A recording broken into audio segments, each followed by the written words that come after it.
जिए ना दी तोहके गोरी हमरो जुदाई हो। जिए ना दी तोहके गोरी हमरो जुदाई हो।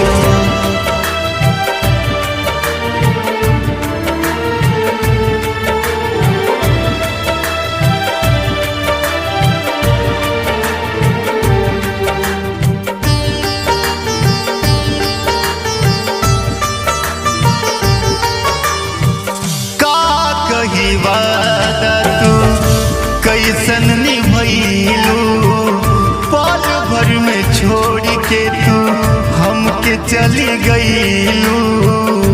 दिल पे क्या गुजरी वो अनजान क्या जाने, दिल पे क्या गुजरी वो अनजान क्या जाने। प्यार किसे कहते हैं वो नादान क्या जाने। हवा के साथ उड़ गया घर इस परिंदे का, कैसे बना था घोंसला वो तूफान क्या जाने। कही वादा तू कैसन निभैलू, पल भर में छोड़ के तू हमके चली गईलू। रहलू न तू तो हमार भैलू पराई हो।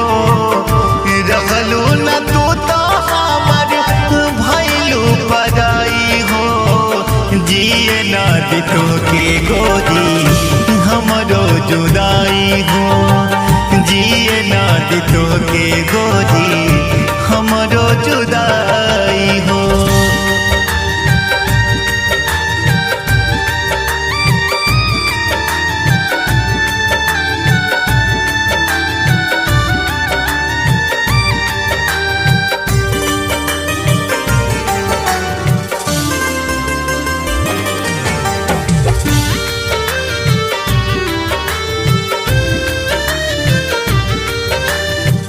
हमारे तू हो हमके रहे है हम हो, तब काहे मिलल हमके अतना जख्म हो।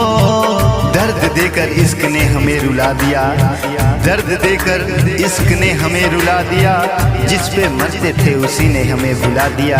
उनकी यादों में जी लिया करते थे, उनकी यादों में जी लिया करते थे, मगर उन्होंने यादों में ही जहर मिला दिया। हमारे तू हो हमके रहे है हम हो, तब काहे मिलल हमके अतना जख्म हो। कैसन यारी हमसे दिहल तू निभाई हो। कैसन यारी हमसे दिहल तू निभाई हो। जिए ना दी तोहके गोरी हमरो जुदाई हो। जिए ना दी तोहके गोरी हमरो जुदाई हो।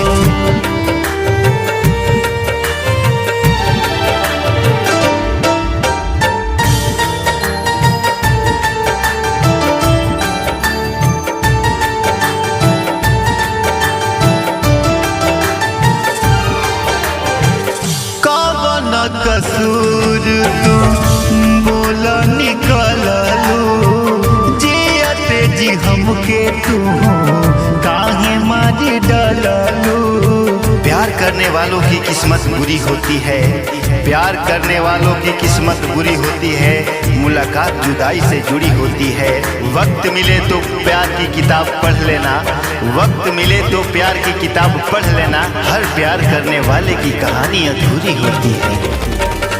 कैसन कसूर तू बोला निकललू, जियते जी हमके काहे तू मारी डाललू। तोहके गवाई छोटू वो के बेवफाई हो।